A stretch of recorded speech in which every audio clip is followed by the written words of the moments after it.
આપવા બદલ ખૂબ ખૂબ આભાર। તો હવે સમાચારમાં આપણે જોઈએ, રથયાત્રા રૂટના ભયજનક મકાન ઉપર લોકો હાજર છે અને એએમસીના કર્મચારી ગાયબ છે। પોલીસની ધીમી કામગીરીથી ગોકળ ગાયની ગતિએ આગળ વધી રહી છે। રથયાત્રા 3 કલાકથી રથ મંદિરની બહાર ઊભા છે। અમદાવાદમાં આજે જય રણછોડ માખણચોરના નારાઓ સાથે ભક્તિમય બન્યું છે। જગન્નાથપુરી બાદ દેશની સૌથી મોટી એવી અમદાવાદની ભગવાન જગન્નાથજીની 149મી ઐતિહાસિક અને પૌરાણિક રથયાત્રા આજે 16 જુલાઈ ગુરુવારના રોજ ધામધૂમથી નીકળી ચૂકી છે। ના તહેવાર અને ભગવાન જગન્નાથની 149મી રથયાત્રા શરૂ થઈ ગઈ છે। ભગવાન જગન્નાથજી, ભાઈ બલરામ, બહેન સુભદ્રાજી આજે દરિદ્ર નારાયણના ભગવાન, ગરીબો અને સૌ લોકોને દર્શન આપવા માટે નગર યાત્રાએ નીકળ્યા છે। આ યાત્રા ખૂબ જ સારી રીતે સંપન્ન થાય એના માટે સરકાર, પોલીસના જવાનો, કોર્પોરેશનના અધિકારી, ફાયર બ્રિગેડના અધિકારી અને જે આ સેવામાં લાગ્યા છે એ બધાને ખૂબ શુભેચ્છાઓ સાથે અભિનંદન પાઠવું છું। ખૂબ સારી એક સમાજના એક સમરસતા સૌ જ્ઞાતિ જાતિ ધર્મ ભૂલીને દરેક જણ એક થઈ અને આ યાત્રા અને ભગવાનના દર્શન હર વર્ષની જેમ આ વર્ષે પણ કરશે। ભગવાનના ચરણોમાં પ્રાર્થના કરી છે કે દરેક જણની સુખ શાંતિ અને સમૃદ્ધિ વધે, એ ભગવાનના ચરણોમાં અમે પ્રાર્થના કરી છે। આજે કચ્છી ભાઈઓ બહેનોનું પણ નવું વર્ષ છે। આ નવા વર્ષ નિમિત્તે કચ્છી ભાઈઓ બહેનો દેશ વિદેશમાં રહેતા દરેક જણ માટે આ નવું વર્ષ ખૂબ શુભ નીકળે, શુભ રીતે આગળ વધી શકે, સુખ શાંતિ સમૃદ્ધિ એમના જીવનમાં પણ વધે એવી ભગવાન ચરણોમાં પ્રાર્થના। એમને ખૂબ નવા વર્ષની દરેક કચ્છી ભાઈઓ બહેનોને ખૂબ ખૂબ શુભેચ્છાઓ।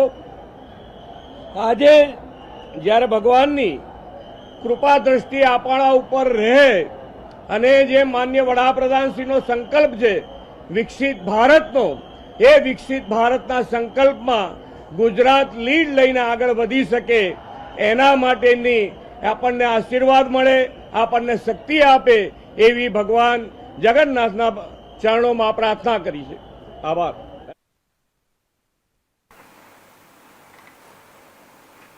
खुल के बराबर सही से बताओ ना, किस पे एयरलिफ्ट करना है, क्या करना है।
ઐતિહાસિક અને પૌરાણિક રથયાત્રા જે 16 જુલાઈ ગુરુવારના રોજ ધામધૂમથી નીકળી ચૂકી છે.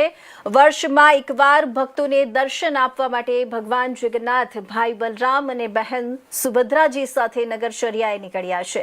રથયાત્રાની શરૂઆત વહેલી સવારે 4 વાગ્યે પરંપરાગત મંગળા આરતીથી થઈ હતી. આ પ્રસંગે કેન્દ્રીય ગૃહ અને સહકારિતા મંત્રી અમિત શાહ પોતાના પરિવાર સાથે હાજર રહ્યા હતા અને ભગવાનના આશીર્વાદ લીધા હતા. આરતી બાદ ભગવાનને વિશિષ્ટ ખીચડાનો ભોગ ધરાવવામાં આવ્યો હતો. ત્યારબાદ ત્રણેય ભગવાનને શણગારેલા રથોમાં બિરાજમાન કરવામાં આવ્યા. ગુજરાતના મુખ્યમંત્રી ભૂપેન્દ્ર પટેલે સોનાની સાવરણીથી પરંપરાગત પહિંદ વિધિ કરી રથયાત્રાને પ્રસ્થાન કરાવ્યું હતું. એક પછી એક ત્રણેય રથ ભક્તોના જયઘોષ વચ્ચે મંદિરની બહાર નીકળ્યા હતા. તો અમદાવાદમાં 149મી જગન્નાથ રથયાત્રાનો ભવ્ય પ્રારંભ થઈ ગયો છે અને 30,000 પોલીસ 100 ડ્રોન સાથે અભેદ્ય સુરક્ષા વધારવામાં આવી છે. સીએમ ભૂપેન્દ્ર પટેલે પૈંદ વિધિ કરી રથયાત્રાને પ્રસ્થાન કરાવ્યું છે. અમિત શાહે મંગળા આરતીમાં ભગવાનના આશીર્વાદ લીધા છે. અમદાવાદમાં યોજાનારી ભગવાન જગન્નાથજીની 149મી રથયાત્રાને લઈને શહેર પોલીસ દ્વારા વ્યાપક સુરક્ષા વ્યવસ્થા ગોઠવવામાં આવી છે. તો આ તરફ આપણે જોઈએ કે રથયાત્રાની સુરક્ષામાં આધુનિક ટેકનોલોજીનો પણ વ્યાપક ઉપયોગ કરવામાં આવી રહ્યો છે અને પોલીસ કંટ્રોલ રૂમમાં પણ પોઈન્ટ વિશેષ સુરક્ષા ગોઠવવામાં આવી છે તેમજ બંદોબસ્ત પણ ગોઠવવામાં આવ્યું છે.